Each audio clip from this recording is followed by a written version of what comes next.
Bonjour, les spondylarthrites correspondent à un groupe de pathologies inflammatoires qui associent de façon diverse une atteinte inflammatoire pelvirachidienne, en particulier les sacroiliaques, des atteintes des articulations périphériques ou des anthèses, et parfois des pathologies extra-articulaires comme un psoriasis cutané ou une entérocolopathie.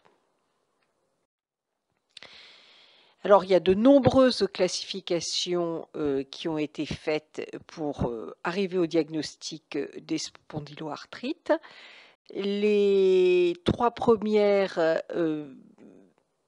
intègrent la présence sur les radiographies d'une sacroïlite ou du moins des séquelles inflammatoires d'une sacroïlite.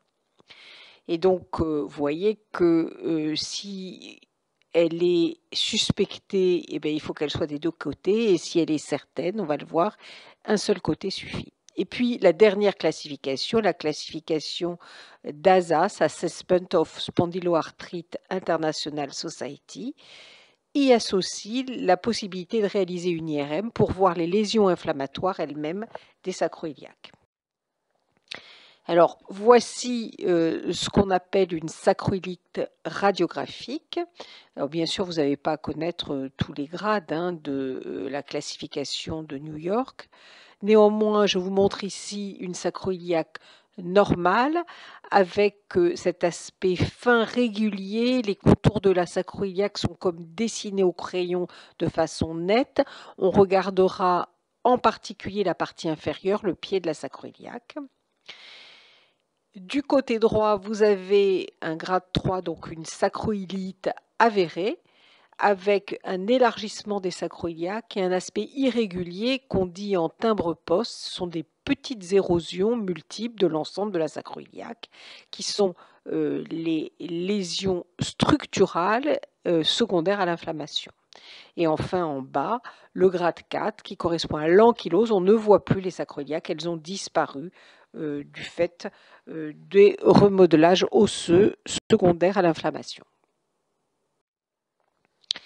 Je vous l'ai dit, les critères ASAS, donc déjà depuis plus de 10 ans, intègrent de façon prépondérante l'existence d'une sacroiliite dans le diagnostic des lombalgies chroniques, des spondylarthrites chez les sujets de moins de 45 ans.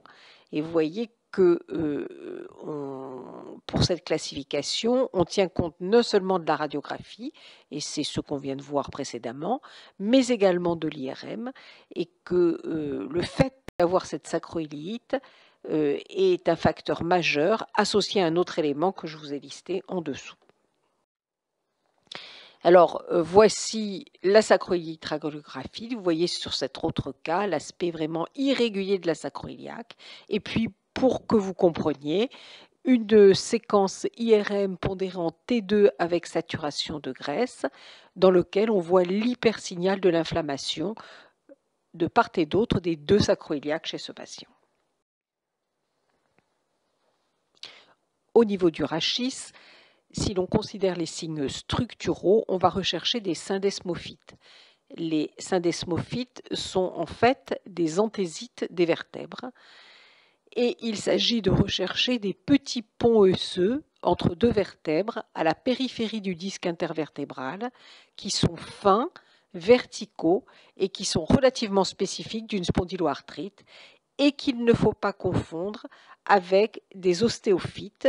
Vous voyez à droite des ostéophytes, ce sont des constructions osseuses plus épaisses et qui partent plus horizontalement du coin des vertèbres antérieures en particulier. L'atteinte des articulations périphériques, ici un exemple de coxite sur cette radio du bassin, où vous voyez des signes d'atteinte inflammatoire de l'articulation coxofémorale avec un pincement global de l'interligne articulaire et ici de petites érosions marginales au niveau de la zone de réflexion de la synoviale. Il est possible de faire un grand cliché de face qui explore en un seul temps le rachis lombaire et le bassin, et on appelle ce cliché le cliché de De Sèze. Alors, comment utiliser les examens d'imagerie pour le bilan d'une spondylarthrite ou son diagnostic? Donc, on l'a vu à plusieurs reprises, ça repose sur l'existence d'une sacroïlite radiographique ou magnétique.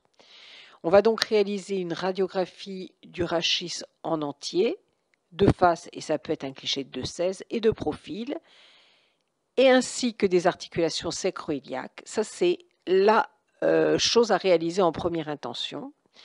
Des radiographies normales n'excluent pas le diagnostic. Elles peuvent être normales plusieurs mois, voire plusieurs années, avant que les signes structuraux secondaires à l'inflammation soient visibles sur la radio standard.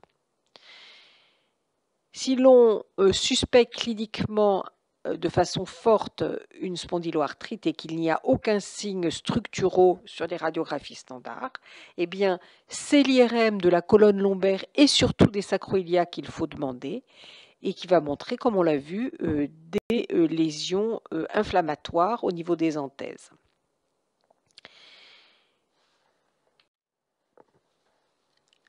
Alors, au niveau périphérique, on va toujours se servir de la radiographie standard. On va rechercher des arthrites et des anthésites, des anthésophytes en particulier. Je vous ai montré ce pied de profil pour la compréhension qui montre cet aspect irrégulier avec des érosions au niveau de l'insertion du tendon d'Achille, ce qui est la localisation préférentielle d'atteinte.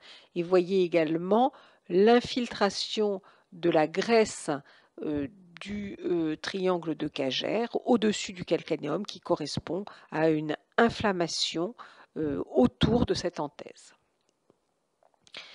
L'échographie associée au Doppler permet de regarder au niveau des articulations périphériques et des anthèses s'il existe un aspect inflammatoire.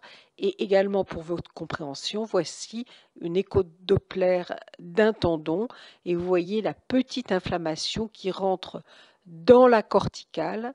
On voit une hyperémie Doppler avec certainement une petite érosion à ce niveau et l'inflammation du tendon. Alors au total,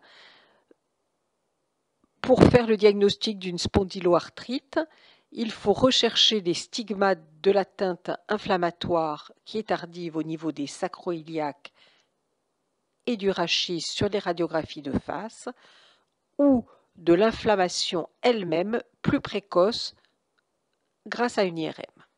Je vous remercie.